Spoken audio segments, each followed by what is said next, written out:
Olá, eu sou Poliana Ribeiro. Bem-vindo, bem-vinda ao terceiro módulo e vamos iniciar agora a nossa primeira aula sobre o parcelamento de solo.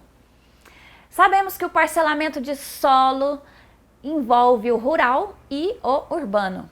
É importante ressaltar que para a implantação de quaisquer obras destinadas ao parcelamento de solo urbano, é necessário a aprovação do projeto estrutural junto à Prefeitura Municipal, de maneira que se garanta que nenhuma obra seja licenciada sem adequação às exigências fixadas no plano diretor e na Lei de Uso e Ocupação de Solo. Já nos casos em que a legislação municipal define a área a ser parcelada como zona rural, a regularização do imóvel deve ser realizada junto ao INCRA. Importante lembrar que envolve não somente a responsabilidade civil pessoal do empreendedor, dos envolvidos, mas também a responsabilidade pública do agente público. Além disso, antes de iniciarmos o estudo acerca do parcelamento do solo rural e urbano, necessário se faz que compreendamos alguns aspectos acerca da função social da propriedade, certo? Então, a função social da propriedade é intrínseca à propriedade privada. As concepções individualistas sucumbiram ante a força das pressões sociais em prol de sua democratização. Pode-se dizer que não basta apenas o título aquisitivo para conferir-lhe legitimidade. É preciso que o proprietário, seu titular, seja sensível a ponto de entender a responsabilidade que lhe cabe no cumprimento do dever social conforme dispõe a Constituição Federal. No Código Civil, no artigo 1228, não traz uma definição exata do conceito de propriedade, porém, dispõe acerca do seu conteúdo, ao relacionar as faculdades conferidas ao proprietário, que são usar, gozar, dispor de seus bens e reavê-los do poder de quem quer que injustamente os possua.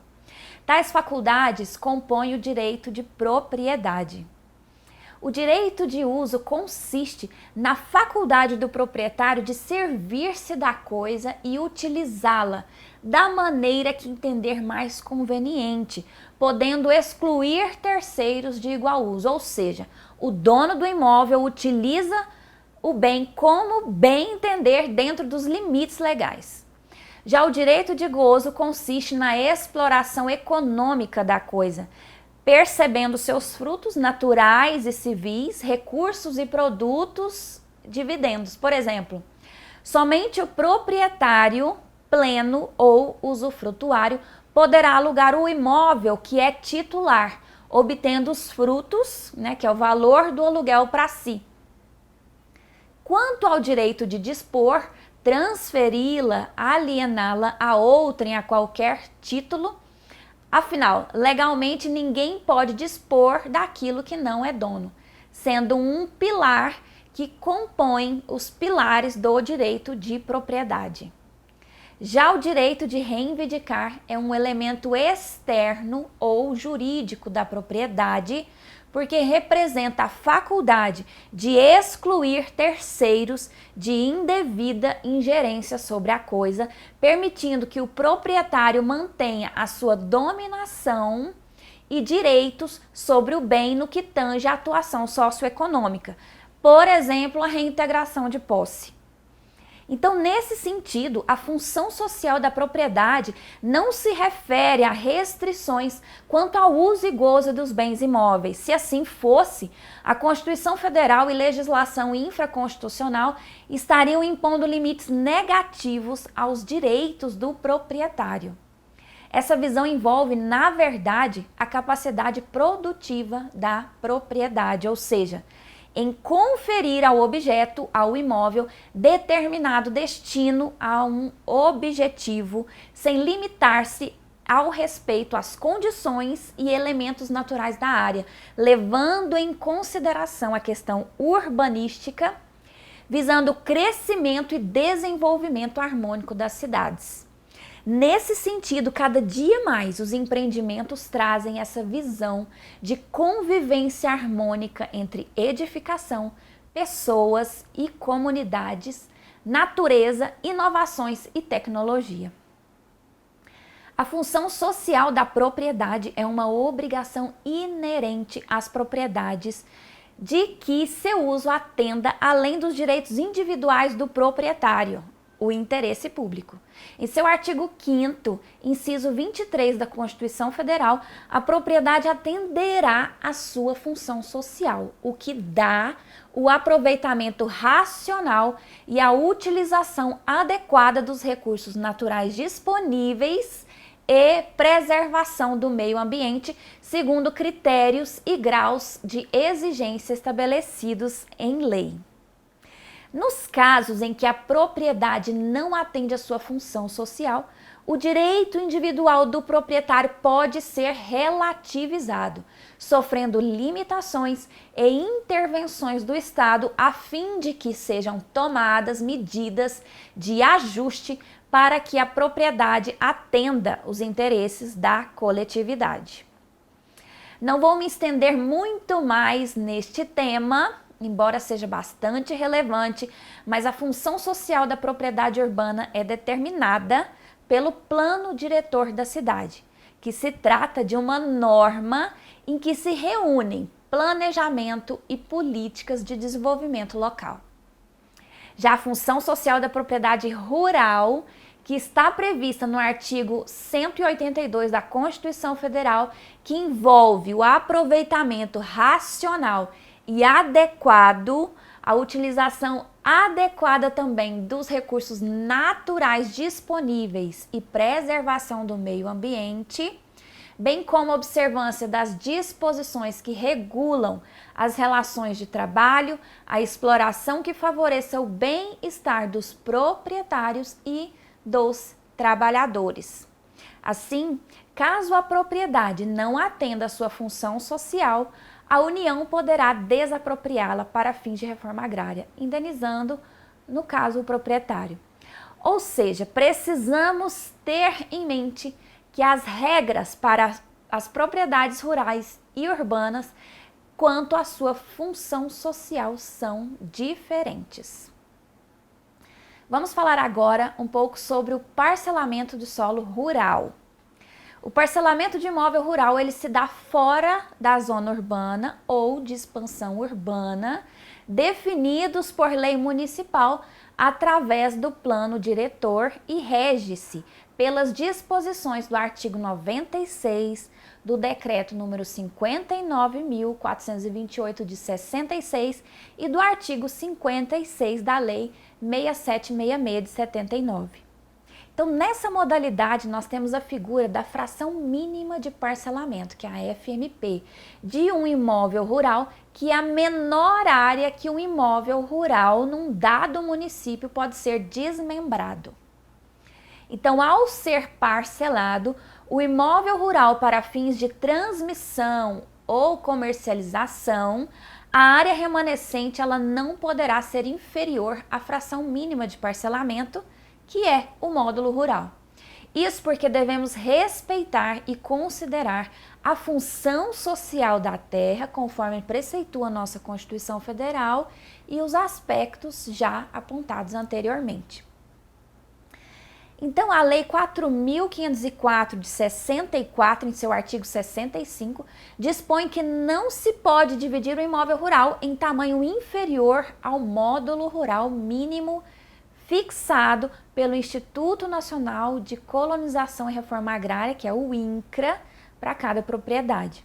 No que tange às áreas rurais, o INCRA expediu uma instrução normativa, a 17B de 80, que delineia as hipóteses de parcelamento de solo rural para fins urbanos de imóvel localizado fora da área urbana ou de expansão urbana.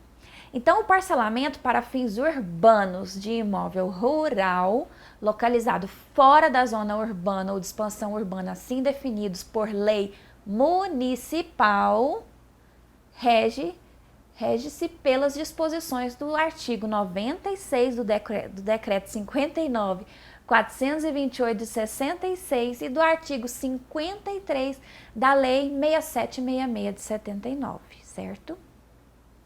Então, em tal hipótese de parcelamento, caberá, quanto ao INCRA, unicamente sua prévia audiência, manifestação e aquiescência em procedimento próprio, envolvendo, reitero, definição legal do município.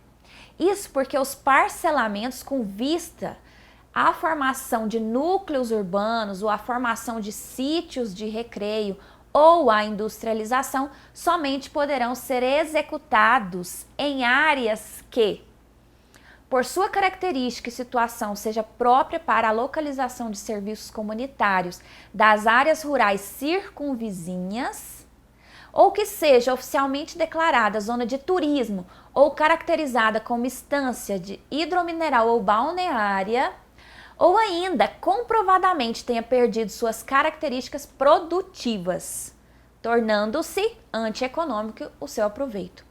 Então, a comprovação será feita pelo proprietário através de declaração da municipalidade e ou através de laudo circunstanciado assinado por técnico habilitado.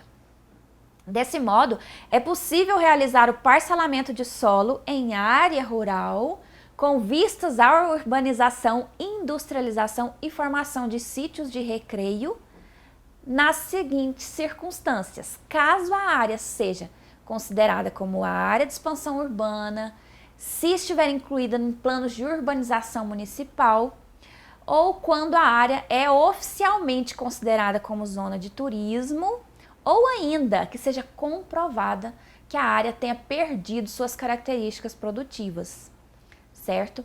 Então é importante ressaltar que para o parcelamento de glebas contidas em áreas rurais, além de verificar as diretrizes fixadas pelo município, o empreendedor deve verificar o tamanho unitário mínimo do módulo fiscal de seu município, acessando lista oficial disponibilizada pelo INCRA.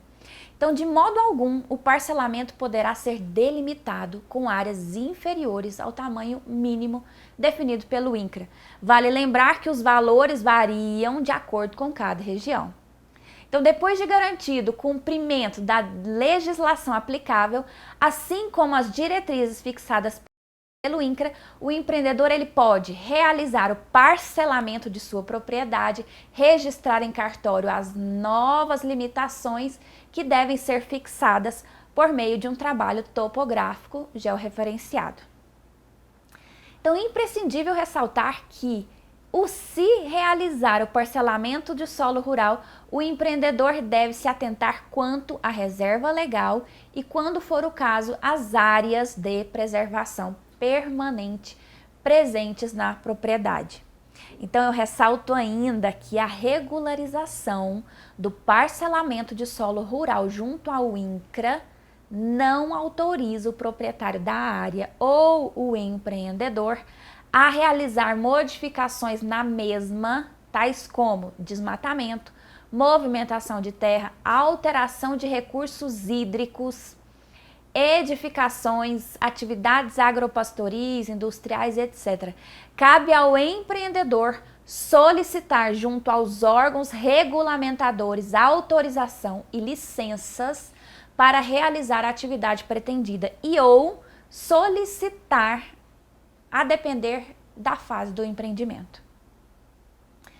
Então agora nós vamos falar sobre o parcelamento de solo urbano. Então, bora lá. Segundo a Lei Federal 6766 de 79, o parcelamento de solo urbano poderá ocorrer mediante 3 modalidades: loteamento, desmembramento e condomínio de lotes e edilício.